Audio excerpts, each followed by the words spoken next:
oyagala okumanya ebiriwo, ebyaliwo, oba ebigenda okubaawo. Program Tambula n'okumanya eggose. Tambula n'okumanya ku MRU TV ne Royal FM. Tambula n'okumanya. Tambula n'okumanya.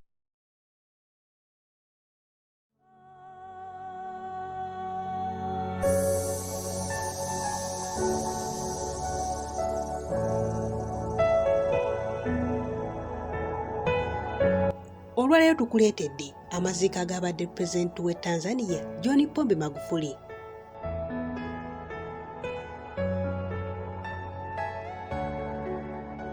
Namungi w'omuntu yeebunguludde ku kyalo Chato mu Tanzania okuba eriisa evvannyuma wamu n'okuwerekerako omulungi w'abantu Pulezidenti John Pombe Magufuli ng'agalamizibwa ku bijja bya bajjajjaabe mu disitulikiti y'e Chato. Disitulikiti y'e Chato y'emu ku disitulikiti 5 eziri mu kitundu kya Geita mu bukiikakkono bw'amaamuka ga Tanzania era nga eggwanga Sukuma lyerimu ku mawanga gannansangwawo mu kitundu kino. Era nno munnange oluvuuvuumo lw'amaanyi era nga luno luva katambi akafulumiziddwa eyali pulezidenti wa South Africa Jacob Zuma nga koogera ku lukwe olw'okutta bapulezidenti n'abanene mu gavumenti za Africa. Ebiri mu katambi kano bisiikudde emitima gy'abannansi ba Tanzania ku nfa y'abadde pulezidenti waabwe John Pombe Magufuli. Juma yasinziira ku mukolo gw'okukungubagira omusuubuzi Gavin Watson eyali nannyini kampuni ya Bosasa nga kigambibwa nti yali kumbiranye n'abamu ku bagagga n'abasuubuzi b'omu ggwanga eryo. Mu kuziika Gavin mu August wa 2019, Zuma yalabula kulembeze banne mu Africa be balina okwegendereza abazungu abalina misoni ey'okubajjawo okujjako nga bakkiriza okuzinira ku ntoli zaabwe. Era nti abazungu balina enzita ez'enjawulo omuli n'okuwa obutwa bubaabya emitima ne kirowoozebwa nti omuntu afudde bulwadde bwa mutima so nga bassemutte.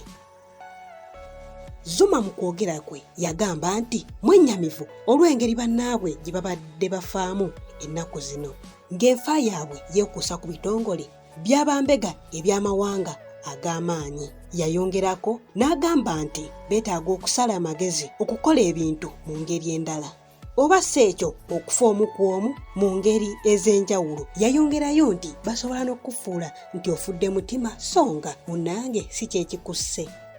Zuma yagamba nti ye kennyini yaweebwako obutwa era n'agamba nti ekibassa kwe kuwakanya ab'e Bulaaya abaagala okwezza eby'obugagga by'amawanga ga Africa. Akatambi nga Zuma alabula ku ngeri abakulembeze n'abanene ba Africa gye batandise okufa mu ngeri etategeerekeka kavuddeyo ka pulezidenti Magufuli afudde. Bannansi b'e Tanzania ne bongera okubuuza ebibuuzo ku nfa ye olw'engeri Magufuli gy'azattunka n'abali b'enguzi ababadde beekobaana n'abazungu n'abachina okuwulula eby'obugagga bya Tanzania. Kaleetedde abangi okutandika okulowooza nti Zuma yandiba omutuufu ate weewuunye ekyamusse kitambulira ku ebyo Zuma nti yafudde mutima yadde nga waliwo abalowooza nti yafudde COVID. Ebimu ku byasinga okutabula Magufuli n'abazungu kiyinza okuba nga kyamuviiriddeko okufa akusinziira ku mawulire ga Citizen TV e Kenya. Kwali kutandika bikwekweto kukwata abanene mu poliisi mu ministry kola ku by'abakozi ba gavumenti eby'obugagga eby'omutaka n'okugaba ttenda. Abadde n'embiranyi n'abazungu be yagaana okwewolako ssente n'okukozesa ez'eggwanga lye n'atuuka n'okutegeeza nti ssenyiga oyo taliiyo. Mbw abazungu basala magezi kutussa mu ggalo nga bwe batwala eby'obugagga by'abaana abaddugavu ekirowoozesa abantu nti be bapanze mission. Magufuli okufa abanene abalala 3 bwe babadde balwanyisa obulyake n'abagwira okweza eby'obugagga bya Tanzania be bamusoose nga nakyo kyongedde kulowoozesa nti ebyo Zuma bye yali alabulako. Bonna ne Magufuli bali ku mukolo gw'okulayiza minisita w'ebyamateeka Augustine Philip Mahiga nga gwaliko eyali omuwandiisi omukulu w'olukiiko lw'abaminisita Hambu John Mahiga n'eyali omumyuka wa kamishona atwala province y'e Mara Simon Majuva, era bano kati bafu.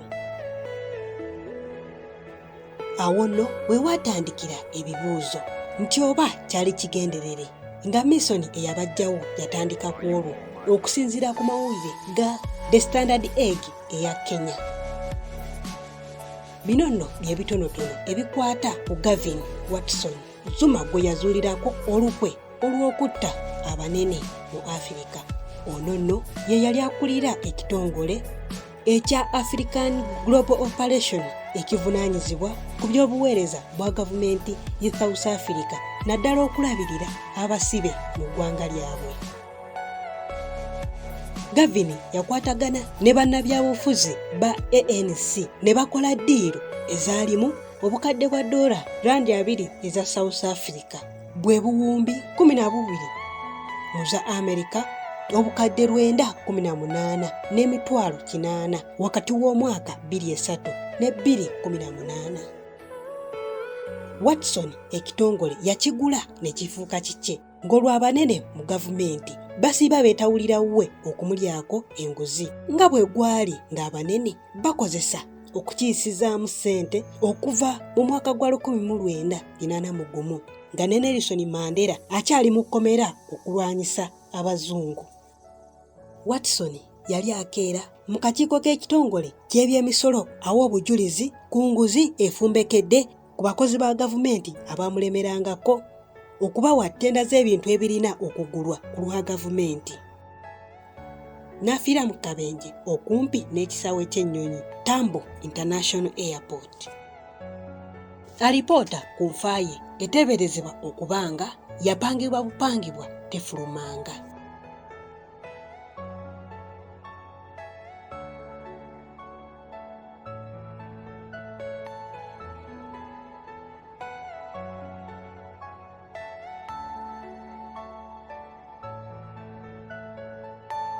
Are you all my personal dreams?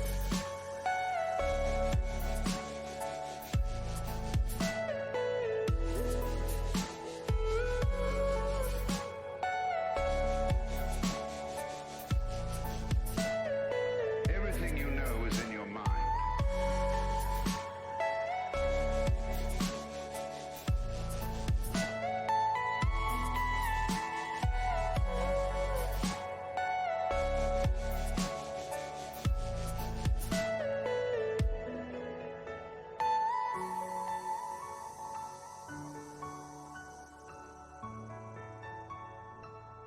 Oyagala okumanya ebiriwo, ebyaliwo, oba ebigenda okubaawo.